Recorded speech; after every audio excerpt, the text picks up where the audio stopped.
A paz seja convosco. Louvamos a Deus pela graça do Senhor sobre as nossas vidas. Queremos diante do Senhor pedir a sua graça, a sua misericórdia. Tivemos alguns problemas aí técnicos de áudio, mas sem problema. A palavra de Deus, ela vai ser pregada de um jeito ou de outro, seja Facebook, YouTube, o que quer que seja. Se você estivesse aqui, a gente não estaria vendo e transmitindo, mas sem problema nenhum. Em nosso último encontro, estivemos meditando sobre o tema Teu é o Reino. Todo reino tem um rei, e apenas um. Isso deve dizer muito a você como cristão, ou deveria dizer. A nossa pretensa liberdade vai até o ponto em que as leis de Deus dizem pare ou avance. Cristãos têm dificuldade de seguir as ordenanças de Deus e tentam levar a vida conforme a sua vontade. O tempo se aproxima do fim. Como nos dias de Noé, as pessoas casavam e davam-se em casamento, viviam as suas vidas de uma forma comum e normal e foram carregadas pelo dilúvio. Talvez você esteja cansado de ouvir que as coisas não vão melhorar, mas é melhor que você seja surpreendido de uma maneira do que de outra. Você vive no seu reino ou no reino de Deus? Essa é uma pergunta importante para você neste primeiro domingo de 2026. Quem é o rei do reino que você vive? É você ou é Deus? A palavra de hoje tem como título Tesouros nos Céus. Nós gostamos de tesouros, muitos filmes trabalham com essa máxima de tesouros. O pirata rouba o dinheiro de alguém, terra, marca com um X, e as pessoas elas estão caçando tesouro. E nós temos tesouros nas nossas vidas. O importante é, o seu tesouro está neste reino ou está no reino do Senhor? Quero convidar você a abrir a palavra de Deus. Evangelho de Mateus, capítulo 6.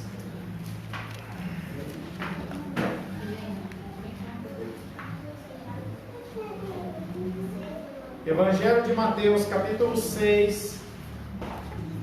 Nós vamos ler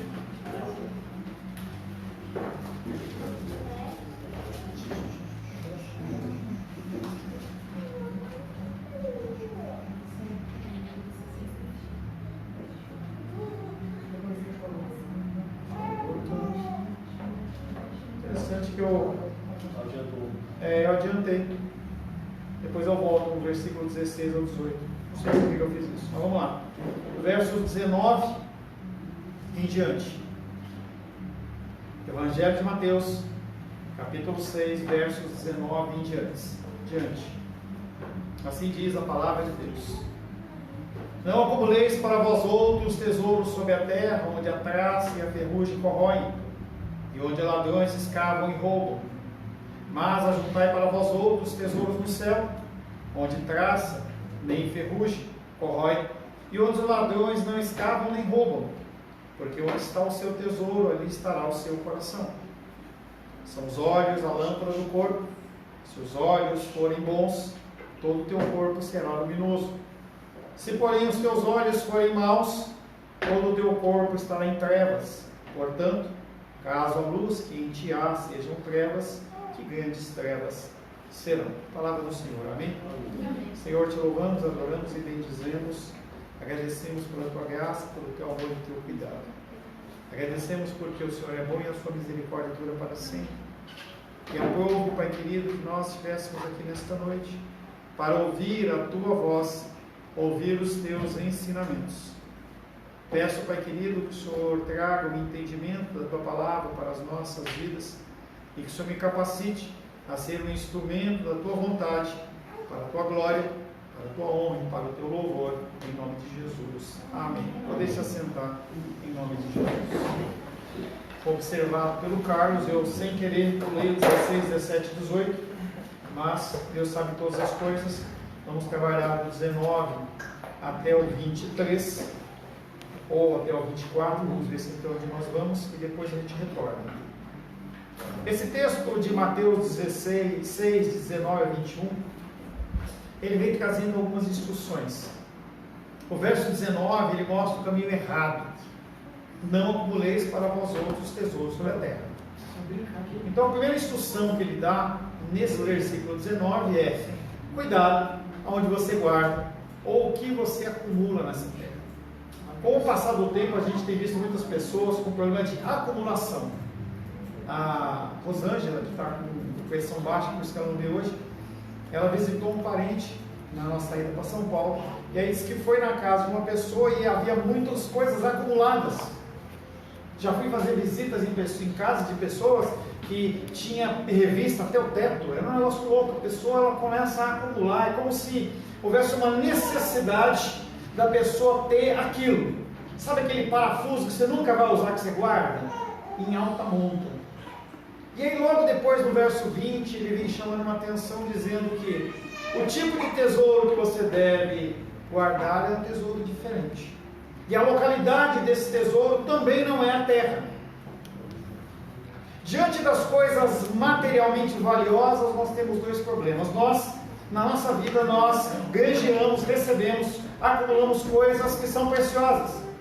Pode ser um relógio. Eu botei um relógio do meu pai quando ele fez 25 anos de Philips, que ele é meio folheado de ouro. Eu fui avaliar ele para ver quanto que ele vale e tal.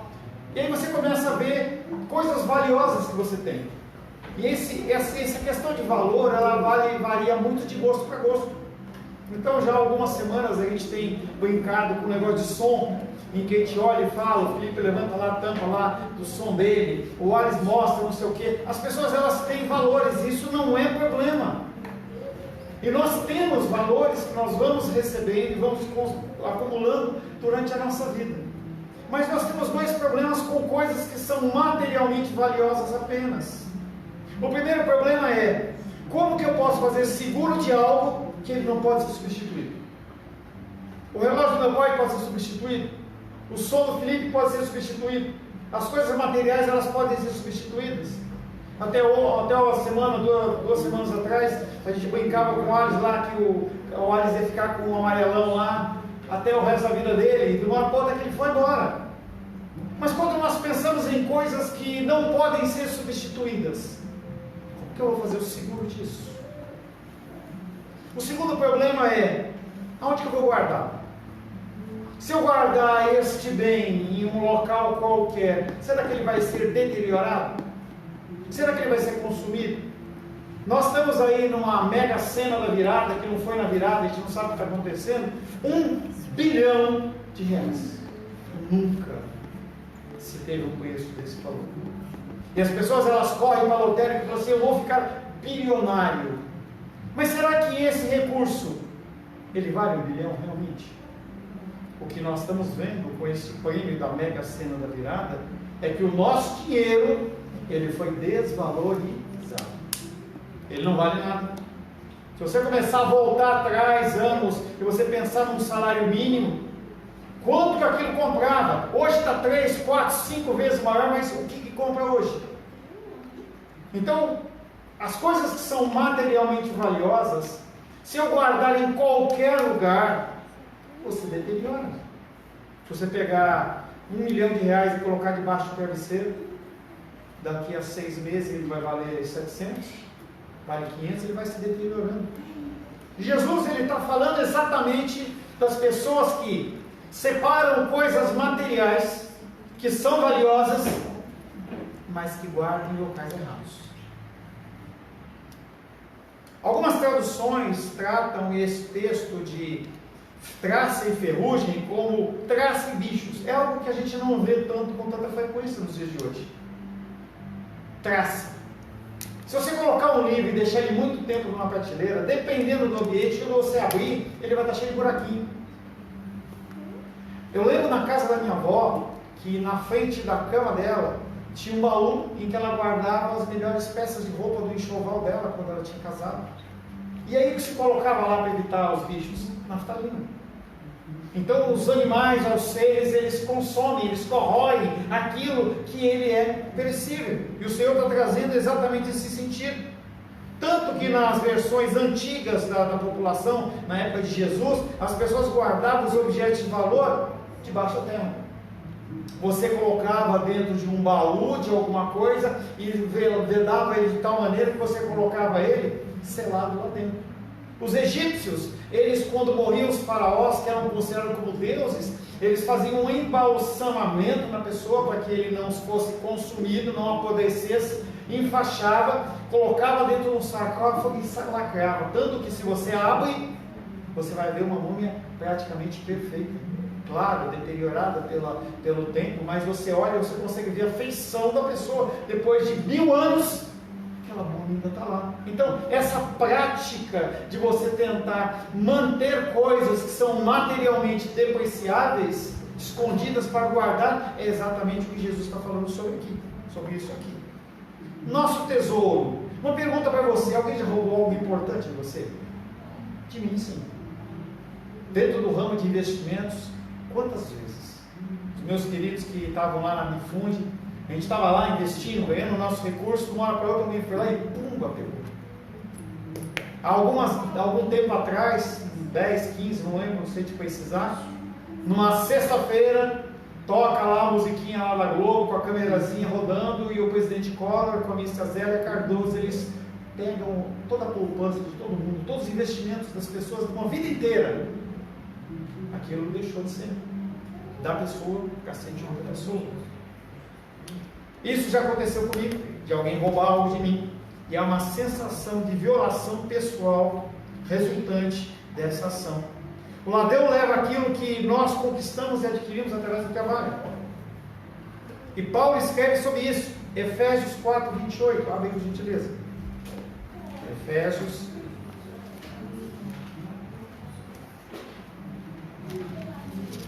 4, 28. Diz assim: aquele que furtava, Efésios 4, 28, aquele que furtava, não furte mais. Antes, trabalhe fazendo com as próprias mãos o que é bom, para que tenha com que acudir ao necessitado. Da mesma maneira que Mateus 6, 19 e 21, primeiro vem a instrução do que não fazer, depois a instrução do que fazer. Paulo vem falando a mesma coisa. Não roube, não furte. O 7º mandamento trata exatamente disso. Não roube o tesouro de outra pessoa. Vivemos em um mundo onde qualquer coisa que possuímos pode ser pedida e roubada. Mas aqui em Mateus, Jesus, ele fala de algo mais importante. Algo que não pode ser substituído. Volto a dizer, bens materiais, eles podem ser substituídos. Há uns 2 meses atrás, teve um evento lá que sumiu o celular, tal, o Felipe, ele teve que correr atrás para comprá-lo, foi substituído. A gente sofre com a substituição, sim, mas é possível. Vidas humanas não podem ser substituídas. O tempo, ele não pode ser substituído. Você não tem como acrescentar. Eu tenho meus 58 anos, e minha mãe não gosta do que eu falo, mas eu tenho 58 anos e não tenho como voltar antigamente. Foi o grande problema quando Jesus estava com Nicodemos, em que ele olha e fala: se você não voltar ao ventre da sua mãe, e não ser como uma criança, você não vai entrar no reino dos céus. E ele ficava pensando: como é que eu vou entrar de novo na barriga? Nós não conseguimos voltar e conseguir resolver coisas, porque as coisas já aconteceram. Jesus, ele está tratando sobre essa questão. Ele fala: os tesouros dos céus, eles são colocados de uma forma que não são deteriorados, não há depreciação. Enquanto você tem coisas aqui na terra que você se desgasta, você compra e você depois de um tempo perde o valor. Estou esperando a primeira pessoa aqui que vai comprar um carro zero na concessionária. Qualquer hora dessas alguém chega e fala: amém? Não tem. Entenda que eu não tenho problema com. É que você começa a valorizar algumas coisas em detrimento de outras.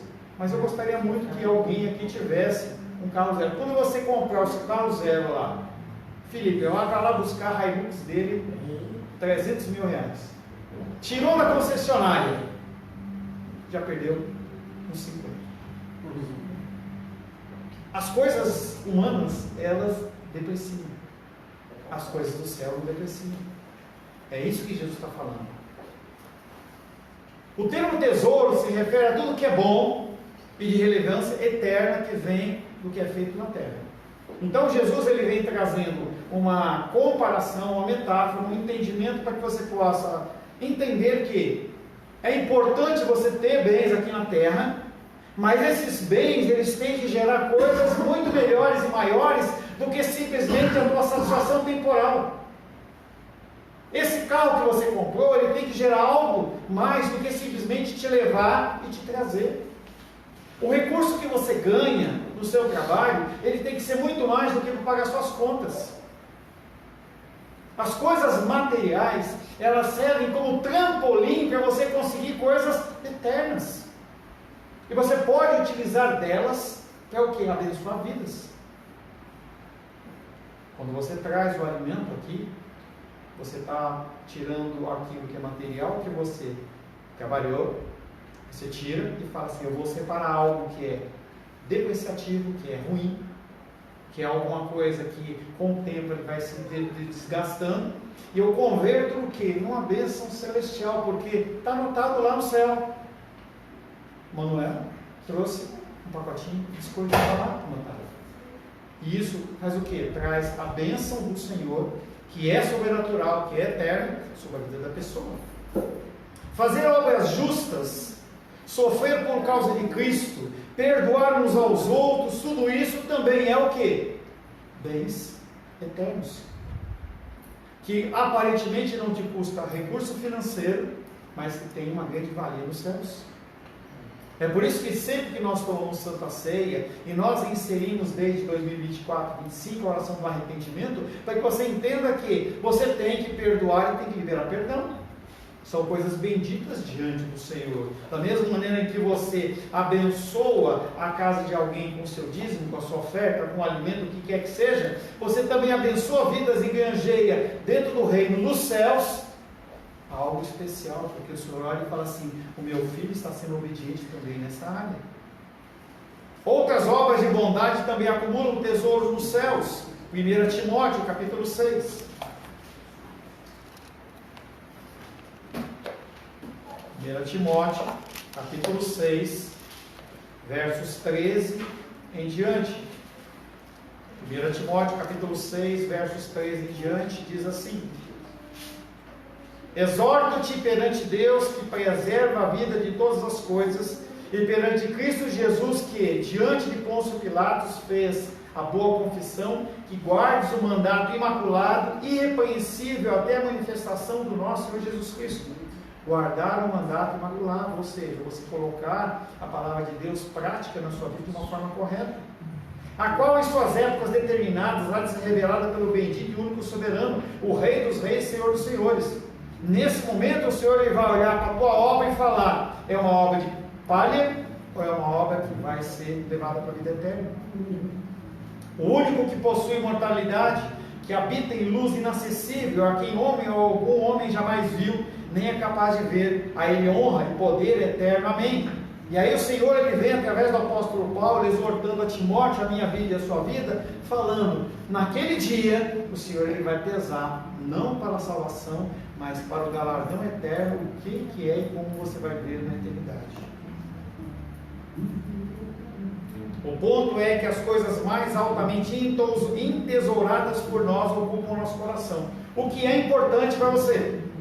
É isso que toma conta do seu coração. É o teu filho? É a tua filha? É a tua esposa? É o teu marido? É o teu trabalho? São seus bens materiais? O que é que ocupa o seu coração? O que ocupa o seu coração é o que vai determinar o que você vai fazer. Aonde você deposita a sua crença é onde você vai trabalhar. O que você vai fazer depende daquilo que você acredita. Se você entende que a palavra de Deus ela é prioridade, nada rouba isso da sua vida. Agora, se você não tem este foco, você não tem essa importância, qualquer coisa vai tomar esse lugar. Qualquer coisa vai ocupar o lugar, porque aquilo que está dentro do seu coração é aquilo que vai determinar o que você faz. Por que nós vemos na casa do Senhor no domingo? Porque nós entendemos que isso é uma prioridade. Quantas pessoas encontram outras prioridades mais importantes do que vir para a casa do Senhor? Por que isso? Porque o que está entesourado no coração da pessoa não é o Senhor, é qualquer outra coisa. Se a honra é considerada o mais alto bem, a pessoa ela vai fazer o que for necessário. Até agora, acho que ainda está válida uma lei da defesa da honra. Uma lei ridícula, de que se a mulher trai o homem tem direito a matar ela. Loucura, mas é verdade. A gente vê grandes casos de grandes pessoas, personalidades, que mataram, ele adulterava, quando ela adulterou, foi lá e matou, e ele não ficou, não teve nada que aconteceu com ele. Por quê? Defesa da honra. Mas será que nós temos uma honra a defender nas nossas vidas? Será que há alguma dignidade de honra na minha vida que eu tenho que defender? Ou eu realmente tenho que ser uma pessoa que eu abro mão de tudo? Defesa da honra. Se a ambição assume o controle de sua vida, você vai querer sempre estar novamente crescendo e crescendo, sem olhar por quem. Quem vai passar dificuldade, quem vai passar necessidade, eu não estou nem aí. Importa que eu cresça e os outros diminuam, que é exatamente o contrário do que o apóstolo Paulo não, em que João Batista, obrigado, ele vem e fala. As pessoas elas olham esse desejo, essa ambição de querer mais. Eu quero mais carro, eu quero mais casa, eu quero, e a pessoa ela se perde, e ela vai se perdendo. Junto a isso está o dinheiro. As pessoas elas precisam de recursos financeiros e querem mais, e a pessoa ela deixa de curtir o momento, ela deixa de viver, perde o momento em que a criança está pequenininha, perde o momento de estar tendo um tempo de lazer, não, porque eu tenho que trabalhar, eu tenho que abrir, eu tenho que fazer, eu tenho que faturar. E nós vamos dar o outro lado da moeda ainda hoje. Porque um lado é o cara ir para o extremo, a pessoa ir para o extremo em que tudo tem que ser feito, tem que ser trabalhado, e que você não pode abrir mão de nada, você tem que fazer. Algo que nós estamos quebrando, ano após ano na nossa igreja, essa condição de que você precisa trabalhar toda a festa, todo o evento, todo o negócio, porque se você não fizer, você não vai ganhar dinheiro, você vai morrer de fome. Se o teu tesouro é a satisfação dos desejos, do prazer, que é um outro extremo, a pessoa ela vai gastar todos os seus recursos. Estava conversando ontem com a Rô sobre finanças, uma série de coisas, e ela falava, né, que o relacionamento que ela teve, eu casei com ela viúva, né, em que o marido dela, ele gastava tudo, ganhava tudo e gastava tudo. Tinha os rompantes de prazer. Então, hoje eu vou lá no melhor restaurante, eu vou deixar lá 5 mil reais. No outro dia, não tinha nada para gastar, para comer. Mas eram esses rompantes. Se a pessoa está atrás apenas de desejo, de prazer, ela vive dessa forma. Eu não tenho que guardar nada. Eu tenho que viver o dia de hoje. Eu tenho que, amanhã eu vou correr atrás. Em certo momento está certo, mas o exagero leva a um problema. Porque aqui o ídolo da pessoa fica o quê? A satisfação dos seus desejos, dos seus prazeres. Isso também é ruim. De modo oposto, os que estabelecem na sua mente nas coisas do alto, Colossenses 3, 1 e 2, abre aí.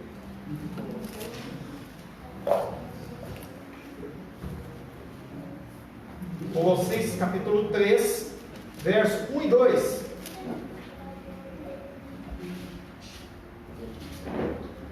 Portanto, se fostes ressuscitados juntamente com Cristo, buscai as coisas lá do alto, onde Cristo vive, assentado à direita de Deus. Pensai nas coisas lá do alto, não nas que são aqui da terra. E volto a dizer, não seja extremista. Não é para você fechar seu trabalho e agora eu vou ficar só orando, não é isso. Mas a gente tem que começar a olhar por coisas mais... A gente tem que olhar além. A gente vive dentro de um contexto temporal, sim, mas nós temos que olhar além. Nós temos que ir adiante. Aonde você quer estar em 2027? É aquilo que eu sempre falo, não adianta você achar que você vai fazer alguma coisa para ter uma mudança drástica dentro de 2026, porque se você tivesse que fazer algo, era em 2025. Agora é hora de consertar as burradas que você fez. para tentar em 2027 colher alguma coisa. E a gente tem que começar a pensar nas coisas lá do alto. Trabalhe, estuda, tenha o seu lazer com a sua família, tenha o seu tempo de descanso, mas invista naquilo que é eterno. De modo oposto, os que estabelecem a sua mente nas coisas do alto, determinando levar a vida sobre as normas do reino, descobrem por fim que as obras o seguem. Apocalipse capítulo 14, verso 13.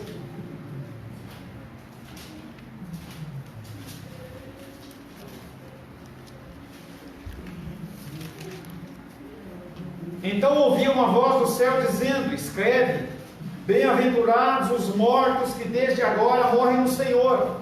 Sim, diz o Espírito, para que descansem das suas fadigas, pois as suas obras os acompanham. O relógio do meu pai pode ser roubado, pode cair no chão e quebrar. O São Felipe pode estragar. Aquilo que é uma pérola de grande valor material para você pode se estragar. Mas aqui a palavra de Deus está dizendo que as obras daqueles que são filhos vão acompanhá-los. Quando tocar a trombeta, no retorno, na segunda retorno de Cristo, ou que caso você venha a falecer e encontrar o Cristo primeiramente, as suas obras elas vão estar juntas com vocês. Obras boas e as obras más. As duas obras elas vão ser pesadas pelo Senhor. A vida não consiste nos tesouros que acumulamos na terra, mas nos tesouros que temos nos céus. O amor pela riqueza é o grande mal. 1 Timóteo, capítulo 6, verso 10. 1 Timóteo, capítulo 6, verso 10. Porque o amor do dinheiro é a raiz de todos os males. E alguns nessa cobiça se desviaram da fé e a si mesmos se atormentaram com muitas dores. O amor do dinheiro não é ter dinheiro, é amor do dinheiro. Você amar o dinheiro de tal maneira que você não consegue se libertar dele. A gente tem uma fábula de Natal conhecida aí dos fantasmas. Vocês já viram esse desenho, essa história, em que mostra a figura de uma pessoa que ele era um mão de vaca morrinha e ele controlava o dinheiro e controlava. A gente tem a figura do tio Patinhas, que era uma figura que tinha nos gibizinhos, que eu li muito na minha época, nem sei se tem mais, que era um homem que tudo ele tinha que guardar, ao ponto dele ter a caixa forte dele, em que era cheia de moeda, ele tomava banho naquele dinheiro, era a alegria dele. Ele não era casado, ele não tinha uma esposa, ele não tinha filhos, ele não tinha nada a não ser o dinheiro. O amor ao dinheiro é a raiz de todos os males. Ter recursos financeiros na sua mão é uma bênção, desde que você saiba usar. Não adianta você juntar 5, 10, 15, 20, 30, 50 mil reais na sua conta, porque se você ficar num dia no UTI, sem plano de saúde, esse dinheiro vai embora. Você deixa de viver, você deixa de ser feliz, você deixa de comer uma pizza com a amada, com o amado, de ter um tempo de alegria, porque simplesmente você quis reter aquilo, porque o amor é ao dinheiro. Entenda que eu estou trabalhando no extremo de gasto, no extremo de que é você usar o recurso errado de uma forma errada. Para os herdeiros do reino, acumular riqueza nos últimos dias é uma falta de visão. Tiago, capítulo 5.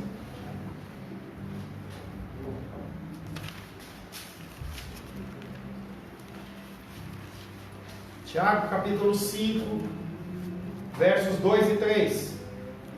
As vossas riquezas estão corruptas, e as vossas roupagens comidas de traça. Olha as traças de novo aí. O vosso ouro e a vossa prata foram gastos de ferrugem, e a sua ferrugem há de ser por testemunha contra vós mesmos, e há de devorar como fogo as vossas carnes. Tesouros acumulastes nos últimos dias. Pessoas tolas. Você recebe eu gostei do Wallace, né? Foi meio profético, né? Ele falou assim: eu tive uma revelação. Quando ele falou aquilo, eu pensei que ele fosse sapatear. Ele teve uma revelação.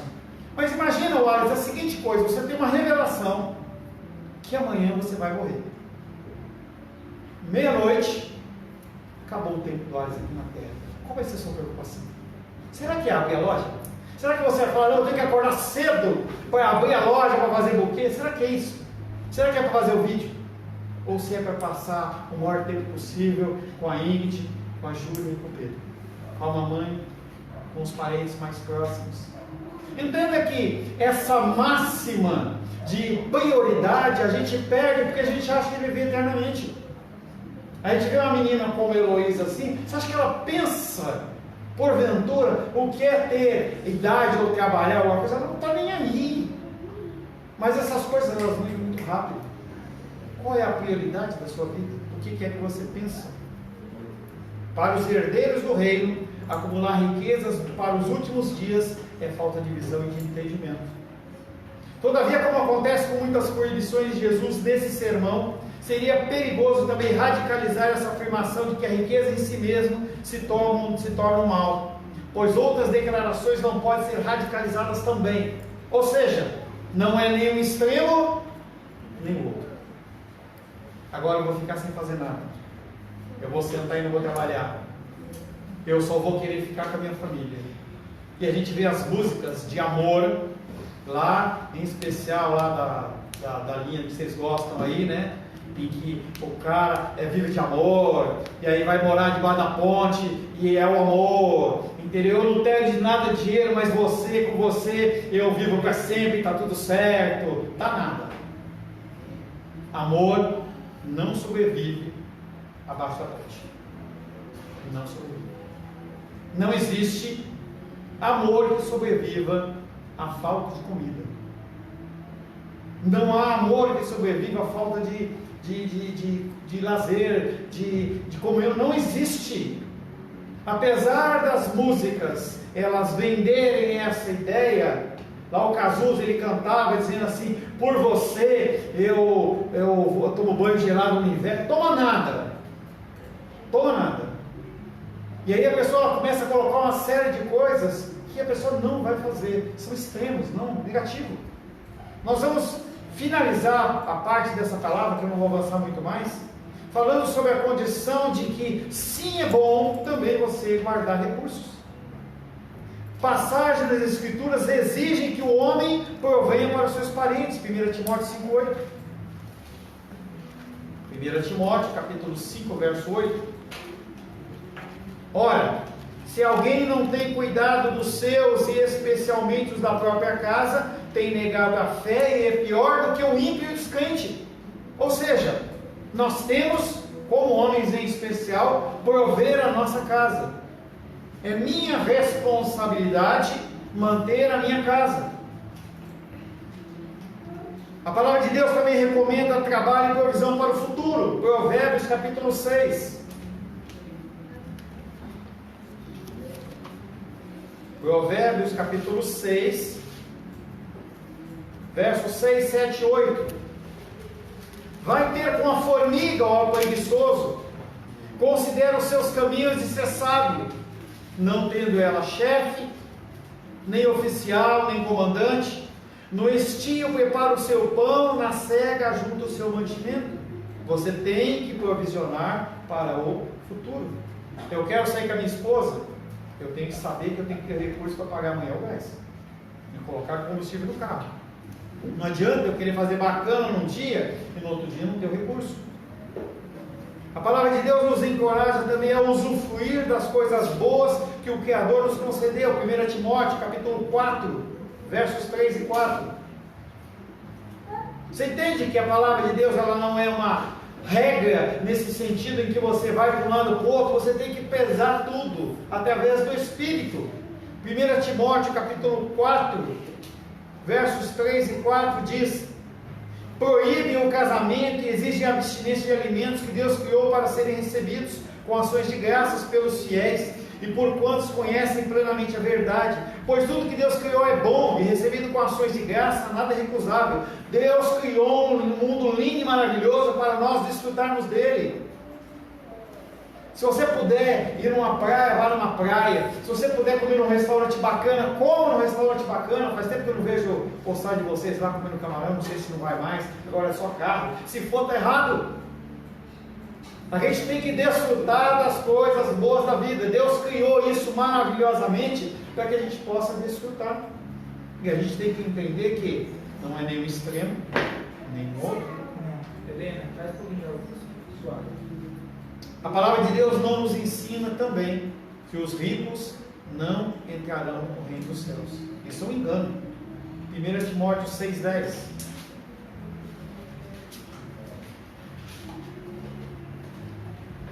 Novamente, porque o amor do dinheiro é a raiz de todos os males. Há pessoas que são ricas financeiramente, e vão para o reino dos céus. E você, com a sua mão fechada, com aquilo que você tem, vai para o inferno. É uma loucura a palavra de Deus, porque a palavra de Deus ela tem que ser analisada em cada situação de uma maneira específica. Você tem que estar muito ligado com o Espírito para saber discernir o que fazer e o que não fazer. Há momentos em que você não deve sair com a sua esposa, e há momentos que você deve sair. Há momentos que você tem que guardar dinheiro, e tem momentos que você tem que liberar o dinheiro. Há momentos que você tem que ser feliz com o gasto do dinheiro, e tem momentos que você tem que reter. A palavra de Deus ela nos mostra essa condição de uma forma muito clara. E aí a gente vê muitas igrejas mostrando apenas um caminho. Dá tudo para você receber outra coisa, ou não dá nada porque os caras estão roubando. Não funciona dessa maneira a palavra de Deus. Jesus está preocupado com o egoísmo observado dos valores errôneos. Tiago diz: as pessoas pedem mal e não recebem porque querem receber para esbanjar. O que é esbanjar? Fazer mais do que pode, fazer mais do que precisa. Será que você precisa realmente comer 3 bifes? Será que você precisa realmente gastar todo o seu recurso? Esse é o pensamento. Por isso que o nosso culto ele é um culto racional. Você tem que entender os ensinamentos de Deus e saber aplicar em cada momento. Não há uma regra absoluta, a não ser em elementos como Jesus Cristo é o Senhor, não tem variação. A Trindade Santa, a salvação é pela graça e tantos outros ensinamentos. Mas a grande maioria das coisas que nos servem, elas têm que ser avaliadas segundo o momento daquela hora, buscando a direção e discernimento do Senhor, porque senão você deixa de abençoar ou ser abençoado. Pessoas são mais importantes do que coisas. Nós temos o nosso recurso guardado lá e é uma bênção, mas se for uma necessidade de alguém, a gente vai usar esse recurso. Pastor, e como que vai pagar o aluguel? Eu não tenho a mínima ideia. Há uma necessidade, ela tem que ser corrigida e tem que ser suprida. O dinheiro, a saúde, as coisas que você tem, elas não podem ser utilizadas no momento certo, da forma certa, naquele momento, sem desperdício, mas também sem ganância de querer você segurar aquilo para você e você não compartilhar com os outros. Os discípulos de Cristo não devem acumular tesouros para si mesmos. Eles devem se perguntar honestamente: onde está o seu coração? Esse versículo não proíbe você ser previdente, fazer uma provisão para o futuro. Nós devemos nos preocupar com não sermos gananciosos. Mateus 19, 24. Mateus 19, 24. E ainda vos digo que é mais fácil passar um camelo pelo fundo de uma agulha do que entrar um rico no reino de Deus. O problema é que a grande maioria das pessoas que são ricas, elas querem mais. E elas querem mais. Você já deve ter visto vários filmes em que pessoas eram ladrões de qualquer coisa, de banco, alguma coisa assim, e a pessoa fala: só mais um é o necessário para ele ser preso. A pessoa não sabe parar. A gente vê a condição dos políticos roubando. Será que os caras precisam de ter um salário mais do que 50 mil? Como é que você gasta isso? 50 mil reais, 60, 100 mil reais por mês. Como que a pessoa... Mas a pessoa quer mais. E a pessoa quer mais. Isso é ganância. A pessoa ela fica tão fechada nela mesma que ela não consegue olhar para o próximo. Por isso que Jesus Cristo, quando veio, ele resume a lei, a palavra, em 2 mandamentos: amar a Deus e ao próximo. Porque se você consegue amar o próximo como a ti mesmo, você não olha somente para você. Jesus está falando sobre o nosso coração e aquilo que inflama as nossas paixões. O que inflama o seu coração? Quando se fala materialmente, seu coração pula. Eu lembro que, já falei isso para vocês mesmo com brincadeira, eu já tive a idade de vocês, em que eu tinha o meu som. Outro dia eu me peguei conversando com o Felipe, mandei umas fotos para ele, 18 anos, do som que eu tinha, como é que era e tal. Aquilo ali inflamava o meu coração. Eu parava, aquele carro para mim era a minha vida. Eu desmontava as rodas do carro para limpar toda a roda, todo fim de semana eu tirava uma roda por vez e limpava e passava o peitinho, porque aquilo ali era o meu ídolo. Qual é o seu ídolo? O que é que inflama o seu coração? Na epístola de Paulo aos Romanos, Romanos 2,5, abre aí por gentileza. Ele alerta a respeito de outro tipo de tesouro. Romanos capítulo 2, verso 5.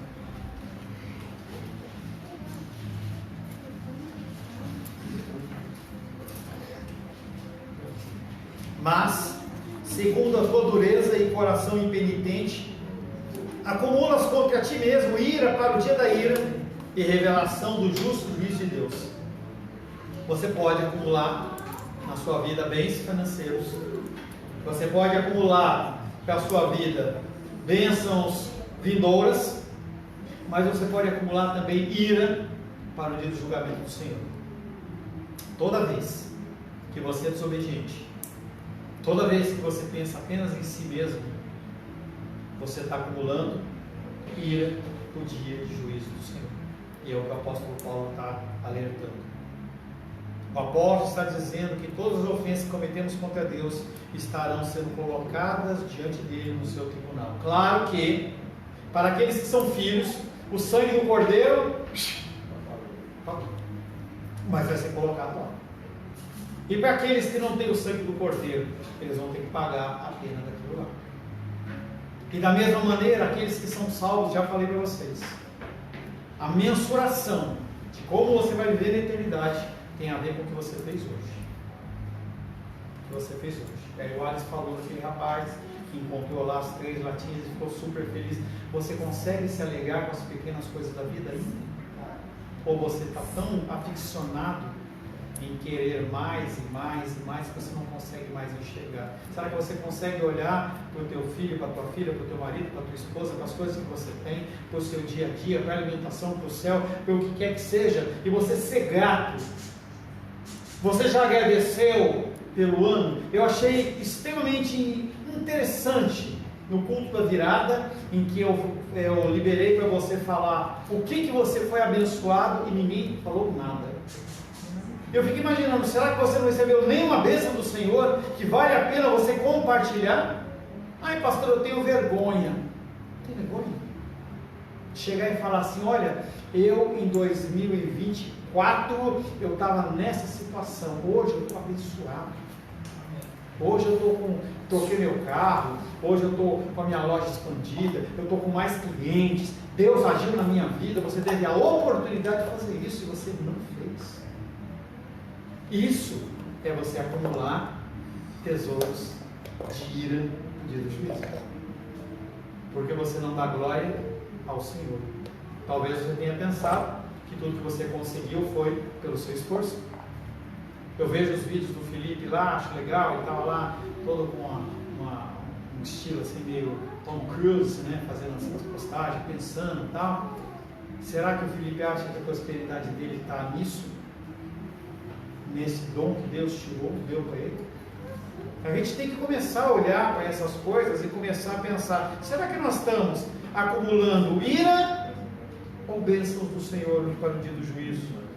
Somos advertidos a não depositar mais ira àquela que está sendo acumulada contra nós. Estamos, portanto, ora armazenando tesouros, ora para a ira e ora para a bênção. E a pergunta para a gente finalizar agora é: o que você está armazenando? Quais são os tesouros que você está armazenando? Se hoje você se encontrasse com o Senhor, o que você iria apresentar a Ele? Quando Caim e Abel, eles foram apresentar as suas bênçãos ao Senhor, Abel, ele era pastor de ovelhas. Caim, ele era lavrador. E a palavra de Deus diz que ele apresentou ao cabo de dias. O que dá a entender que ele não ofereceu o que era melhor, ou que ele consumiu melhor para ele, ao invés de oferecer ao Senhor. E aí o sacrifício dele não foi aceito. O que você tem tesourado para o Senhor? E isso é ligado com a palavra da semana passada, que é: quem é o rei do teu reino? Será que o rei do seu reino é o seu coração? É a sua loja, o seu trabalho, o seu casamento, a sua família? Ou é o próprio Deus? Senhor, em nome de Jesus, louvamos, adoramos e bendizemos o teu nome. Agradecemos pela tua graça, pelo teu amor e teu cuidado. Agradecemos, Pai, pela palavra que foi pregada nesta noite. Peço, Pai querido, que nós possamos mudar a nossa vida e o nosso coração. Que nós possamos ser transformados à medida do Senhor. Que possamos, Pai querido, nesse ano de 2026, sermos pessoas diferentes do que nós éramos em 2025. Que o teu nome seja glorificado, exaltado e bendito nas nossas vidas. Em nome de Jesus. Amém.